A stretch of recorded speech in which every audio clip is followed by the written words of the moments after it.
sebelum kita mulai dengan pelajaran kita hari ini, Ibu mau perkenalkan diri terlebih dahulu.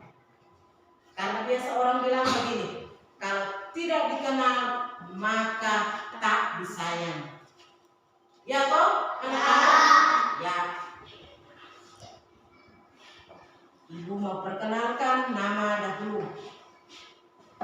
Nama Ibu Maria Magdalena Makuntuan.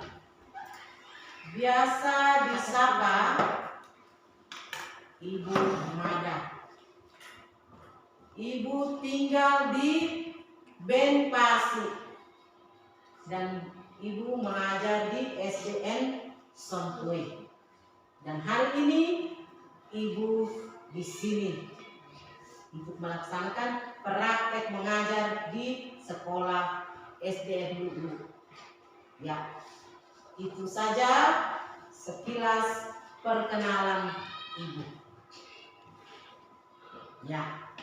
Sebelum kita mulai dengan pelajaran kita hari ini tentang kisah Nabi Nuh, mari kita semua berdiri untuk kita berdoa kepada Tuhan.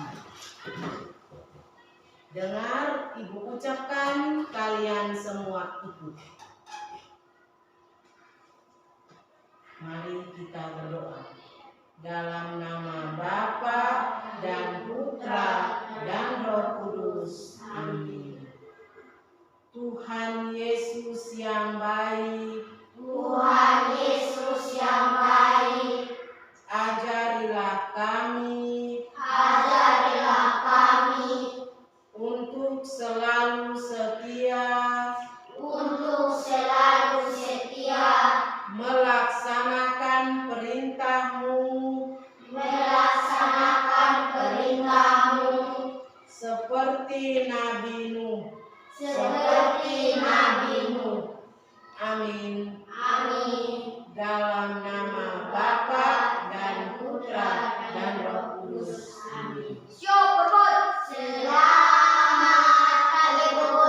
Selamat pagi semua, silakan duduk kembali.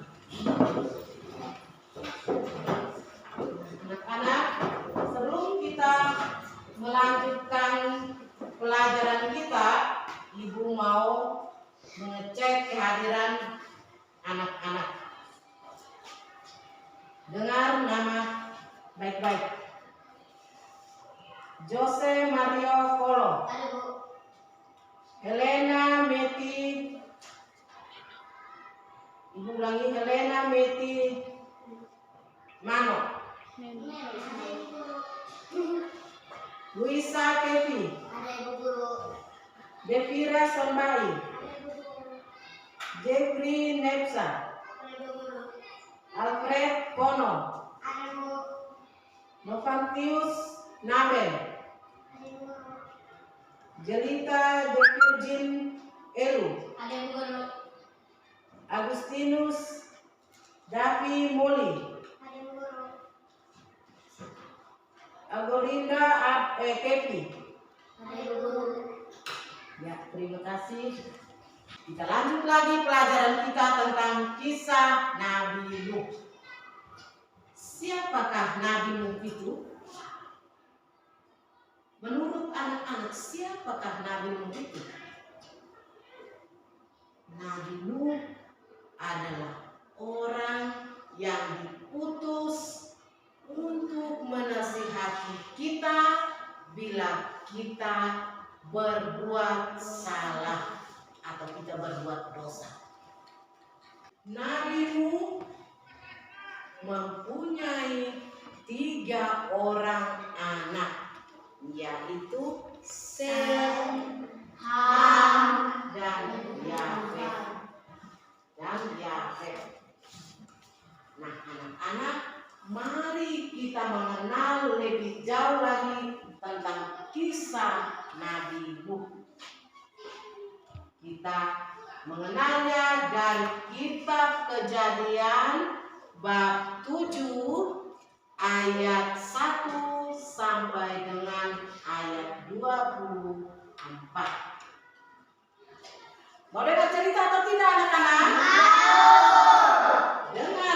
baik-baik, karena setelah ibu bercerita, ibu akan bertanya kepada anak-anak. Ya.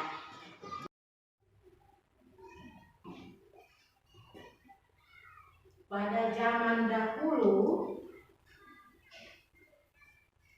Tuhan menciptakan manusia. Lama-lama menjadi banyak. Banyaknya manusia seringkali berbuat dosa. Lalu Allah berfirman kepada Nabi Nuh. Nabi Nuh disuruh untuk membuat sebuah kapal yang besar.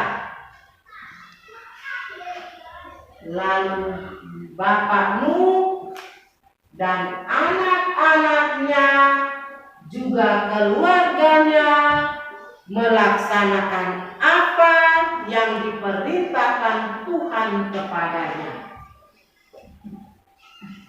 Berhari-hari, bahkan berbulan-bulan, mereka mengerjakan kapal itu. Hingga akhirnya kapal besar itu selesai. Setelah selesai anak-anak, apa yang terjadi? Allah menyuruh Bapak Nuh, istrinya, anak-anaknya, juga mantu-mantunya, serta binatang-binatang sepasang-sepasang untuk masuk ke dalam kapal besar itu. Setelah 7 hari kemudian mereka berada di dalam kapal itu, Allah menurunkan hujan lebat selama 40 hari 40 malam. Dunia penuh dengan air selama 150 hari. Suatu hari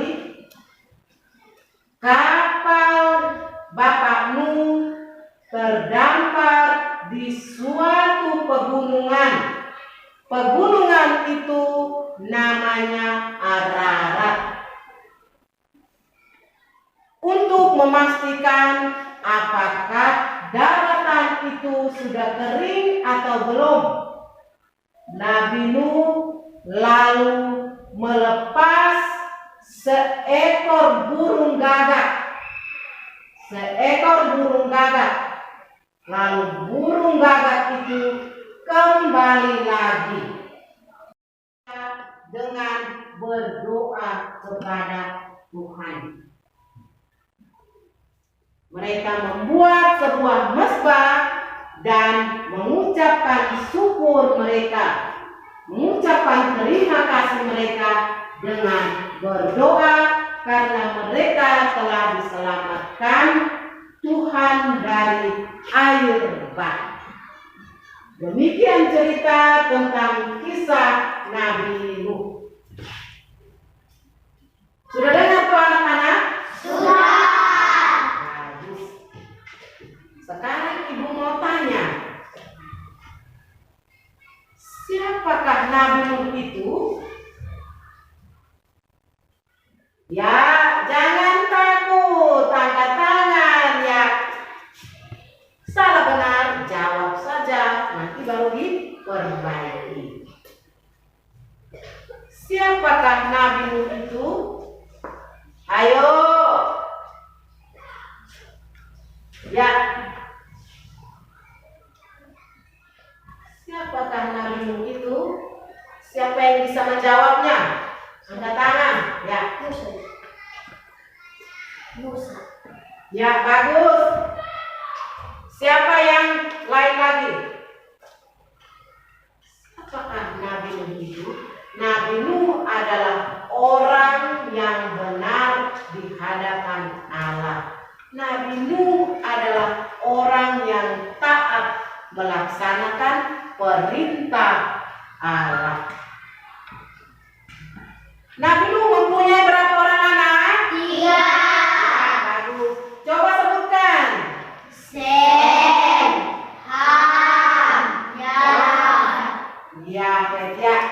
Sem, Ham, dan Yafet. Ya. Sem, Ham, dan Yafet. Ya. Mengapa Tuhan menurunkan air bah? Karena apa? Manusia berbuat dosa. Ya, bagus, karena manusia berbuat dosa. Tuhan menegur manusia dengan menurunkan air bah. Siapa yang diselamatkan Tuhan dari air bah itu? Nabi Nuh. Siapa lagi? Dan keluarganya. Nah, dan keluarganya itu siapa-siapa saja? Anak-anak, istri, mantu, dan juga hewan-hewan yang di bawahnya. Ya. Dan tanda itu perjanjian Allah dengan Tuhan itu apa? Apa? Ya, kita tepuk Yesus satu kali, semua berdiri. Tepuk Yesus.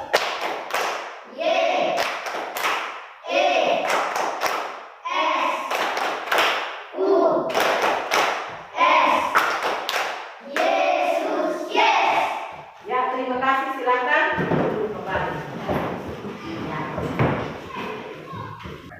Nah, anak-anak, mari kita belajar tentang kisah Nuh. Kita belajar dari Bapak Nuh yang selalu taat, selalu sabar, selalu setia melaksanakan perintah Tuhan. Kita juga harus setia, harus taat peraturan yang dibuat di rumah dan juga dibuat di sekolah. Taat terhadap bapak dan mama di rumah, taat juga terhadap bapak ibu guru di sekolah. Anak, ada tugas untuk kalian, yaitu berupa carilah satu anakan dan tanamlah di dalam polybag atau pot dan bawa ke sekolah sebagai tanda bahwa kalian juga turut menjaga lingkungan sekolah. Anak-anak, pelajaran kita saat ini sudah selesai dan minggu depan kita akan belajar lagi tentang kisah Abraham. Mari kita tutup pelajaran kita ini dengan doa. Bapa dan Putra dan Roh Kudus. Amin. Tuhan Yesus Kristus, Tuhan Yesus Kristus yang baik, berkatilah kami agar dapat menerima teguran yang baik dan mau mengubah sikap dan perbuatan kami. Amin. Dalam nama Bapa dan Putra dan Roh Kudus. Amin.